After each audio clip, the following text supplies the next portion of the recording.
திருவண்ணாமலை மாவட்டம் ஆரணியில் 100 ஆண்டு பழமை வாய்ந்த மாரியம்மன் கோவில் குடமுழுக்கு விழாவில் ஆயிரக்கணக்கான பொதுமக்கள் கலந்து கொண்டு சாமி தரிசனம் செய்தனர். கூடுதல் விவரங்களை எமது செய்தியாளர் கார்த்திகேயன் வழங்க கேட்கலாம். கார்த்திகேயன், ஆயிரக்கணக்கான பக்தர்கள் சாமி தரிசனம் செய்ய வந்திருக்கின்றனர். கோயில் நிர்வாகம் சார்பில் என்ன ஏற்பாடுகள் செய்யப்பட்டிருக்கிறது? விவரங்கள் என்ன? வணக்கம் ராஜலட்சுமி. 100 ஆண்டுகள் பழமை வந்த மாரியம்மன் கோயில் மகா கும்பாபிஷேகம் வெகு விமர்சையாக நடைபெற்றது. இதில் ஆயிரக்கணக்கான பொதுமக்கள் கலந்து கொண்டு சாமி தரிசனம் செய்தனர். திருவண்ணாமலை அடுத்த அடியண்ணாமலை ஊராட்சியில் அமைந்துள்ள 100 ஆண்டு பழமை வந்த மாரியம்மன் கோயிலில் மகா கும்பாபிஷேகம் வெகு விமர்சையாக இன்று நடைபெற்றது.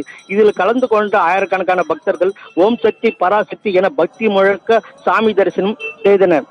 திருவண்ணாமலை அடுத்த அடியண்ணாமலை ஊராட்சியில் 100 ஆண்டு பழமை வந்த மாரியம்மன் கோயிலில் இந்த கோயில் புனரமைப்பு செய்ய கும்பாபிஷேகம் நடத்த வேண்டும் என்று கிராம மக்கள் முடிவு செய்து கடந்த 3 ஆண்டுகள் மேலாக கோயில் கட்டப்பட்டு வந்தது. இந்த நிலையில் சக்தி வாய்ந்த மாரியம்மன் கோயில் கட்டி முடிக்கப்பட்ட கோயில் வளாகத்தில் யாகசாலை முறை கடந்த 3 தினங்களாக நடைபெற்றது. முதல் கால பூஜை, 2வது கால பூஜை, 3வது கால பூஜை.